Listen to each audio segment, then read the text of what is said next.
In our American Dream segment, one small business owner is giving a second chance to the once ubiquitous coin-operated Kiddie rides. The company is betting on nostalgia to win the hearts and minds of buyers. Here with more is Wendy Bounds from the Wall Street Journal. Okay, I remember, I think it was either Wagon or the Stagecoach was the one outside my supermarket that I loved. You begged your mom to let you do it at the end of the trip. You had to be good, though, to do it. Right, and maybe twice if you're lucky. Twice if you're lucky. You got to have that 50 cents. But this guy is very smart. He did what you said. He's tapping into the nostalgic market, okay?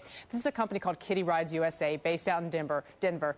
He essentially buys these rides, takes them off the hands of the old supermarkets that want to get rid of them because they're not profitable anymore, sells them to individuals who, like you, might sort of remember back in the day, and they might want to have one of these in their home, like they did a jukebox or one of those old gumball machines. And he's also selling them to companies like Wells Fargo. You mentioned the Stagecoach being one of your personal favorites. Wells Fargo bought 5. They got them custom done, and they put them in their museum. So he's really making a business out of this. Yeah, they're huge, though. How much do they cost? Well, these are big. They range from $2,000 to $6,000. Wow. Now, that's cheap. That's 60% off of what they used to retail for. And really? And he's sold about $500,000 worth of these last year. So people think, you know, in this time of sort of economic cutbacks, this is actually a kind of luxury you could afford. It's not a new car. It's not a new boat. But this is something that could make your kids happy. But you have to be very careful in the nostalgia market what you pick to bring back. I mean, you and I were talking about this. You're not going to pick leg warmers to bring back, right? But there are certain things that people will resonate with, and you have to have your timing right and then update them somewhat. I mean, this guy is sort of, again, we mentioned Wells Fargo.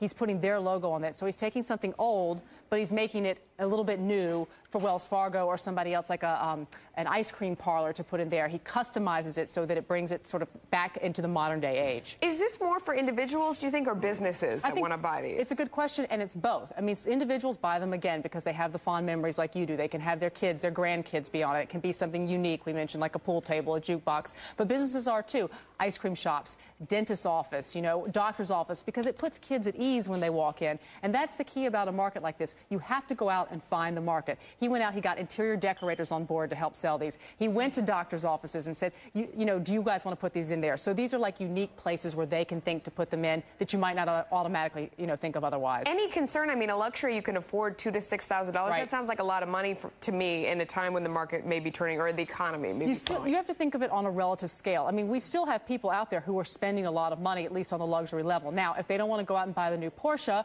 this is something they could buy a mini coin-operated Porsche instead. You can get a mechanical course. It's all relative, yes. Afford a Boxster. Perfect. All right, Wendy Bounds, always a pleasure. Thanks so much for joining us.